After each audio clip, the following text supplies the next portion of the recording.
आप सभी से नमस्कार। खबर जड़ से डिजिटल देख रहे हैं आप और मैं आपके साथ उज्जवल हांडा।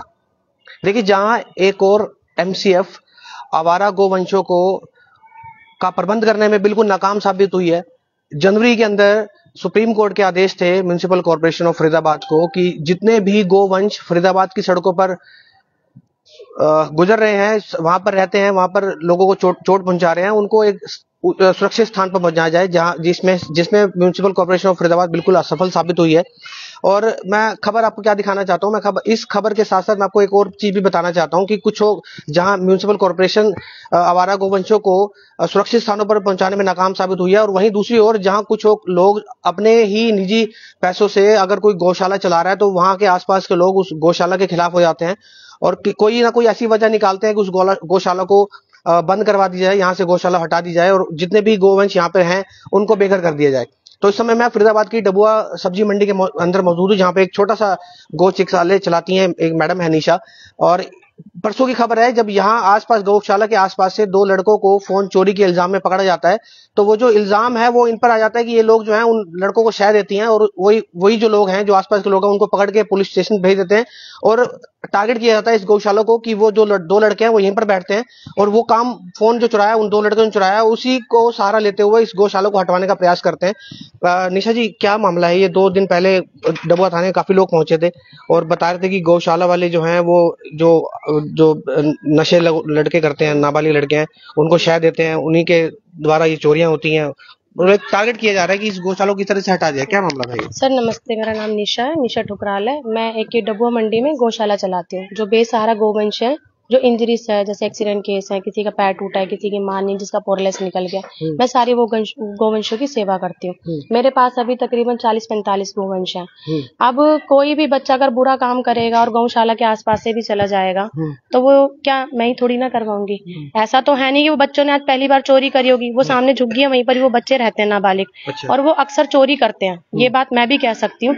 जब उन्होंने चोरी करी थी तो हमारी गौशाला में भाई हैं ये जतिन भाई, इन्होंने ही उनको पकड़ा था और गली वालों के हाथ में उनको सौंपा था। अब चाहे अपने आप वो कुछ भी कहते रहे, अब वो टारगेट शुरू से ही इस गौशाला को करने में तुले हुए। वहाँ पे एक लेडीज है जो बार बार धमकी देती है गौशाला हटवाने की, तो वही लेडीज उनको पंप कर रही है सबको कि इस गौशाला को हटाओ, इस गौशाला को हटाओ। आज कोई मर्डर करके आ जाए या कोई चोरी करके आ जाए, कोई डकैती करके आ जाए और गौशाला के आसपास चला जाए तो उसमें गौशाला का क्या कसूर है? क्या गौशाला वाले ये कहते हैं कि तुम बुरे काम करो? यहाँ पे मेरी पूरी फैमिली आती है, मेरे भतीजे, मेरी भाभी, मेरी माँ, मेरे भाई, मेरे कजन और भी बहुत सारी फैमिलीज हैं जो यहाँ पे आके खाना खिलाते हैं, गोवंशों को सेवा करती है। ये भाई भी हैं गोरक्षा दल से, ये भी रात को डेली बैठते हैं। क्या गौशाला वाले ये कहेंगे किसी को कि बुरा काम करो? अगर यहाँ का माहौल इतना खराब होगा तो हम क्यों आएंगे? मेरी बेटी भी आती है। इवन पहले भी कोई ऐसा केस हुआ है कि जैसे परसों 2 लड़के पकड़ के नाबालिग थे, फोन की चोरी कर रहे थे, उससे पहले भी कोई केस ऐसा हुआ कि भाई टारगेट इस गौशाला को किया जाए? इस गौशाला को इसलिए टारगेट करा जा रहा है, ये आप देख सकते हो, यहाँ पे बहुत सारा कूड़ा पड़ा हुआ है। यहाँ पे वो एक लेडीज है पीछे, वो इस जगह को घेरना चाहती थी और मैं थोड़ा सा इस जगह को घेर इसलिए रही थी कि उस टाइम पे ठंड थी कि मेरा यहाँ पे शेड बन चुका है कि मैं सर्दी में बाहर गोवंशों को बैठा सकूं।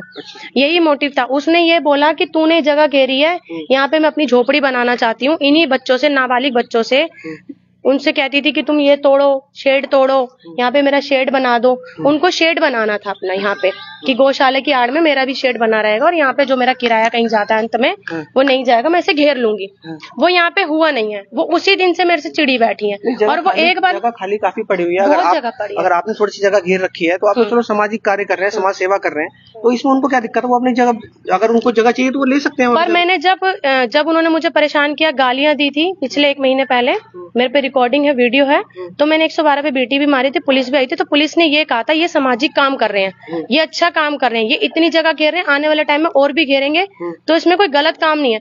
आप अपना पर्सनल सामान यहाँ ऐसे नहीं रख सकते एमसीएफ की जगह पे। उन्होंने उस बात का बदला इतना लिया मेरे से, उस 1 महीने में इन्होंने 10 बार तो मेरी कंप्लेंट डाल दी एमसीएफ में कि गौशाला हटाओ। उन्होंने उन बच्चों को टारगेट किया और क्या पता कि मार मार के जानबूझ के कहलवाया हो कि इसी गौशाला का नाम लो। मार के पीछे तो गूंगा भी बोलता है ना। क्या पता कि उस बच्चों को जानबूझ के बोला गया हो कि तुम गौशाला का ही नाम लो, और गौशाला में चोर चक्के बैठेंगे तो फिर गौशाला का फायदा ही क्या?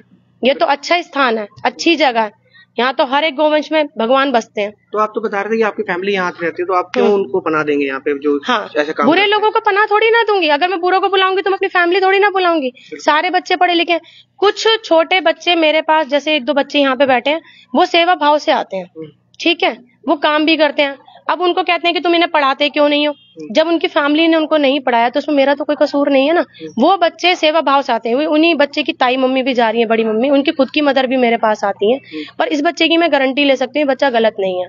अच्छा, कई लोगों के सवाल आते हैं कि गौशाला जो जितने भी जो गौवंश होते हैं वो सारे दुधारू होते हैं, तो आपके पास दुधारू गाय है सारी? मेरे पास सिर्फ एक गाय है जिसने अभी बच्चा दिया, हमें नहीं पता था, वो ज्ञावन है पीछे से। अच्छा, बाकी हम ये सिस्टम नहीं रखते। मतलब आपका चिकित्सालय है, मतलब अगर कोई गऊ को चोट लगती है, किसी भी तरीके से कोई बीमार होता है तो उसकी सेवा करते हैं आप? कई बार ऐसा भी हुआ है कि 112 वालों ने मुझे फोन किया, अभी पीछे नाले पे नंदी गिर गए थे, वहीं भी 112 की बेटी थी। अक्सर आप सही कह रहे हैं, अक्सर आप मीडिया में देखते जाते हो, कहीं अगर गोवंश किसी नाले में गिर जाता है, एक्सीडेंट हुआ है, तो आपको देखा जाता है? बिल्कुल देखा जाता है, आपने देखा भी होगा बहुत बार, एक बार नहीं कई बार मैं उस जगह पे पाई गई हूँ।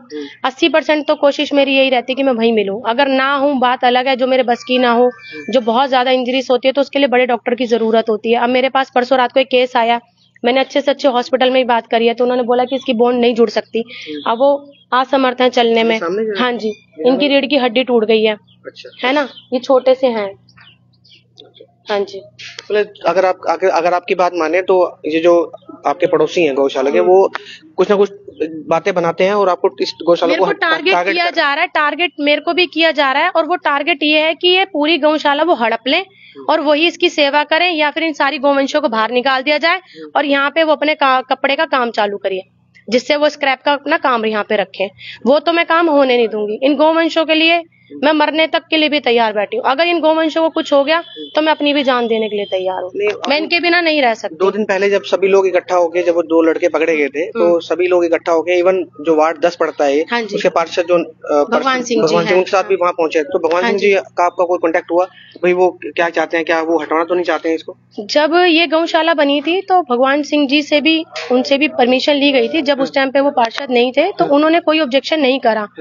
आप मेरी बात समझ रहे ना। अब 100 बंदे जाके एक ही बात को बोलेंगे तो क्या पता कि उनको गलत लग रहा हो, जबकि वो ऐसे नहीं है। उन्होंने हमेशा सहयोग किया इसी गौशाला के लिए, और आज से कई साल पहले जब वो पार्षद नहीं थे तब भी उन्होंने बहुत सहयोग करा मेरा। तो अगर निशा जी, अगर हम ये बात करें कि अगर हम पुलिस प्रशासन को अगर ये कहें कि अगर आप पहले जांच करो, अगर ऐसा कुछ है इस गौशाला में कि हाँ, अगर आप शरारती तत्वों को आप पनाह दे रहे हैं तो गौशाला हटा देनी चाहिए, और हटानी भी नहीं चाहिए, क्योंकि हटाने से क्या होगा कि गौवंश बेघर हो जाएंगे, तो हो सकता है कि किसी को और को ओनरशिप दे दी जाए। मैं ये कहती हूँ कि अगर मैं कहती हूँ पुलिस को हर थोड़ी देर बाद आना चाहिए, यहाँ पे गश्त लगानी चाहिए, यहाँ का माहौल भी सुधरेगा, हम भी सेफ होंगे। मैं तो खुद 12-12 बजे तक यहाँ पे बैठती हूँ।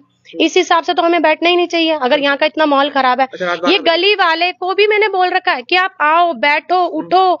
जब आप लोग आओगे तो कोई कैसे बैठ जाएगा यहाँ पे? किसी की हिम्मत रहेगी? हम तो खुद उनको बोलते हैं कि आप आओ यहाँ पे। लेकिन जब उनकी मंशा ही गौ हटवाने की, तो आप हाँ, उनका तो टारगेट ही गौशाला को हटाने का। उनको बस ये है कि एमसीएफ की जगह हम सारी हड़प लें, हम छठगार बड़ा कर लें, हम मंदिर बड़ा कर लें, हम ये सारी जगह घेर लें। अब वो एक लेडी है, उनको ये है कि मैं यहाँ पे अपना स्क्रैप का काम रख लूं यहाँ पे, उन्होंने ये टारगेट बना रखा है। चलिए, तो ये देखिए, ये पूरा मामला है।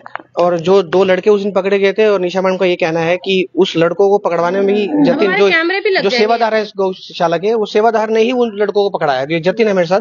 जतिन, ऐसे ही हुआ था आपने? जी सर, ये उस टाइम शाम के टाइम दीदी नहीं थी, तो मैं आ रहा था, तो थोड़ा मैं उधर की तरफ हल्ला उड़दंग सा हो रहा था, तो मैं गया देखने के लिए। तो उन्होंने ऐसे करके पकड़ रखा था और 2-3 लड़के उनकी चेकिंग कर रहे थे। तो मैंने आवाज मारी, मैंने कहा क्या चल रहा है ये?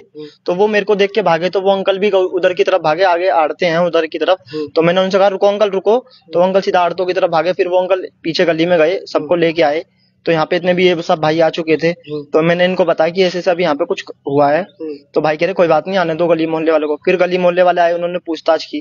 तो मैंने कहा चलो, फिर मैंने कहा मैंने तो देखा है, चलो। तो वो अंकल भी थोड़े घबराए हुए थे, क्योंकि जिसको आदमी को 4-4 बंदे पकड़ेंगे वो एक्चुअली आदमी घबरा ही जाता है सर।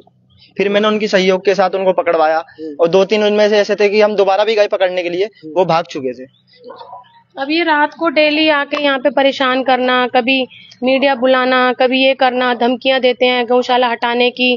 कल रात को भी पुलिस ने गश्त मारी, मैं यहीं बैठी हुई थी अपनी बेटी के साथ में। मीडिया को बुलाना कोई गलत काम नहीं है, लेकिन हाँ अगर मतलब वो धमकियां देते मीडिया हैं के जरिए अगर वो गलत अफवाह फैलाने की कोशिश कर रहे हैं तो वो गलत है। मैं कहती हूँ आप सारे मेरा सहयोग करें और जितने भी गोवंश बाहर बैठे हैं उन्हें अंदर करें, दीवार बढ़वाएं, जगह करवाएं मेरे साथ। मैं तो चाहती हूँ आप सारे इन्वॉल्व हो इसमें गौशाला में। अच्छा निशा जी, एक चीज है, ये गौशाला जो है आपने जगह थोड़ी सी घेर रखी है जैसे आपने बताया, तो क्या सरकार की तरफ से कोई फंड आता है या आप जो आप लोगों का ग्रुप बना हुआ है तो वही लोग सेवा करते हैं, वही पैसे देते हैं इसमें? अभी सरकार की तरफ से भैया कोई ग्रुप नहीं आता फंड, अभी उनकी नजर निगरानी में बस यही बात अभी आई है। बाकी मेरे को सपोर्ट जो है वो मेरे ग्रुप वासी ही करते हैं। उन लोगों को ये नहीं समझना चाहिए कि भाई सरकार की तरफ से फंड नहीं आ रहा है जो आप खा रहे हो, आप लोग आपस में पैसे इकट्ठा करके सेवा कर रहे उनका हैं। कहना तो यह है कि आपको बहुत मोटा फंड आता है, मैं उनको अकाउंट भी अपना दे सकती हूँ, मैं सारी डिटेल दे सकती हूँ, आप खुद भी देख लेना कि कितना अकाउंट आता है और मैंने क्या क्या कैसे कैसे उस गौशाला को चलाने के लिए क्या क्या किया। मेरे पास सारे प्रूफ है इस चीज के। अनिशा जी, जो षड्यंत्र रचा जा रहा है इस गौशाला को हटाने के लिए, NIT 86 के विधायक सनातनी बोलते हैं उनको, तो उनसे मिले क्या आप? सर अभी तो मैं नहीं मिली हूँ क्योंकि आपको पता है कि अभी परसों इलेक्शन के सारा रिजल्ट निकला तो सभी बिजी चल रहे हैं, तो मैं उनसे मिलना चाहूंगी और मैं खुद भी हाथ जोड़ के उनसे रिक्वेस्ट करना चाहूंगी कि वो आए, विजिट करे, कोई भी आए, मुझे कोई दिक्कत नहीं है। कुछ भी गलत दिखता है तो आप खुद भी एक्शन लो, आप मुझे सहयोग करो, सब सपोर्ट करो। और मैं उनसे भी ये कहना चाहती हूँ कि इस गौशाला को ना उठने दें, क्योंकि गौशाला उठ जाएगी सारे जितने भी 40 गोवंश हैं मेरे ये बाहर चले जाएंगे और जितने गोवंश ये बाहर बैठे हैं उन्हीं की तरह ये भी बाहर धूप में, गर्मी में, बरसात में, ठंड में बाहर ही बैठे रहेंगे। चलिए, बहुत बहुत धन्यवाद आपका। तो ये है पूरी उस खबर की सच्चाई जो 2 दिन पहले डबुआ थाने के बाहर बहुत से लोग इकट्ठा हुए थे। 2 नाबालिग चोरों को पकड़ा गया था फोन स्नैच करते हुए, और उन स्नैचरों को टारगेट करते हुए इस गौशाला को टारगेट किया जा रहा है कि वो जो 2 लड़के थे वो इस गौशाला से संबंध रखते हैं और आगे ऐसी कोई वारदात ना हो, ताकि वारदात ना हो इसलिए इस गौशाला को हटवाने की कोशिश कर रहे हैं वो लोग। तो ये सच्चाई है। बाकी पुलिस को भी जांच करनी चाहिए, पुलिस को भी यहाँ आसपास के लोगों से बात करनी चाहिए कि एक्चुअली में वो जो गौशाला है ये जो सेवा कर रहे हैं वो सही कर रहे हैं या नहीं कर रहे हैं। ऐसा नहीं कि किसी और के कहने पर उनको कोई जो है कार्रवाई कर देनी चाहिए। तो फिलहाल सनातनी विधायक सतीश फागना NIT 86 के विधायक हैं, जिसे सनातनी भी बोला जाता है, और वो भी देखना होगा कि इस गौशाला की तरक्की के लिए, इस गौशाला को ना हटवाने के लिए वो आगे क्या कार्य करते हैं। तो आप सभी से रिक्वेस्ट, इस खबर को शेयर करें। किसी और खबर के साथ दोबारा जुड़ेंगे आपके साथ। खबर जड़ से डिजिटल देख रहे हैं आप और मैं आपके साथ उज्जवल हांडा। बहुत बहुत धन्यवाद।